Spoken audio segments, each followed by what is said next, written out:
শ্রমিকের ঘাম ঝরানো টাকা দিয়ে আজকে এর মধ্যে আপনি বাতাস খান।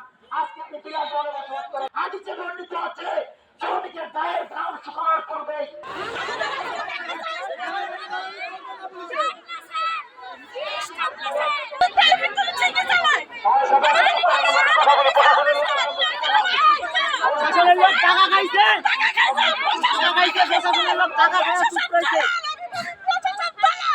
আমাদের বেতন ক্লিয়ার কথা ছিল, কিন্তু কোম্পানি আমাদের বেতন দিচ্ছে না, এর জন্য আমরা রাস্তা অবরোধ করছি। এটাই আমাদের দাবি, আর কোনো দাবি নেই। আমাদের বেতন দিয়ে দেবে কোম্পানি, তো আমরা রাস্তা অবরোধ ছেড়ে দেবো, এটাই আমাদের দাবি, আর কোনো দাবি নাই।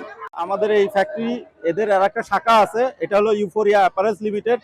সেই কারখানা গত নভেম্বর মাসে বন্ধ করে দেয়। তাদের পাওনা আদি পরিশোধ না করায় আমরা শ্রম দপ্তরে স্মারকলিপি দেই, বিভিন্ন জায়গায় চিঠি দেই শিল্প সম্পর্কিত দপ্তরগুলোতে। পরবর্তীতে শিল্প পুলিশে বসে আমাদের একটা চুক্তি হয়।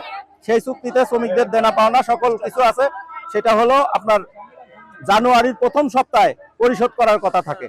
কিন্তু এই কারখানার মালিক সেই জানুয়ারির প্রথম সপ্তাহ দূরের কথা, আজ পর্যন্ত তাদের পাওনা আদি পরিশোধ করে নাই।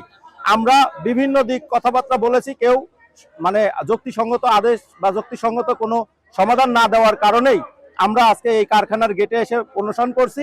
যতক্ষণ পর্যন্ত আমাদের শ্রমিকদের দাবি দেওয়া আদায় না হবে ততক্ষণ পর্যন্ত আমরা এই কারখানার গেটে অবস্থান করব। এদের 1200 শ্রমিক, এই শ্রমিকদের প্রায় 2 মাসের বকেয়া বেতন রয়েছে। পাশাপাশি তাদের ফ্যাক্টরি বন্ধ করে দিয়েছে, সেটা হলো 20 ধারা অনুযায়ী প্রত্যেকটা শ্রমিকের প্রতি পূর্ণ বছরের জন্য একটা করে বেসিক এবং নোটিশ পে বাবদ আরো একটা বেসিক। এগুলো এক একজন 12 বছর 13 বছর চাকরির বয়স আছে, তাদের প্রায় এক একজন 1 লাখ 1.5 লাখ 2 লাখ টাকা পর্যন্ত পায় এই কারখানা থেকে। মালিকের সাথে যোগাযোগ করলে মালিক ফোন রিসিভ করে না আমাদের। কি পরিমাণ টাকা আপনাদের এখানে পাওনা আছে?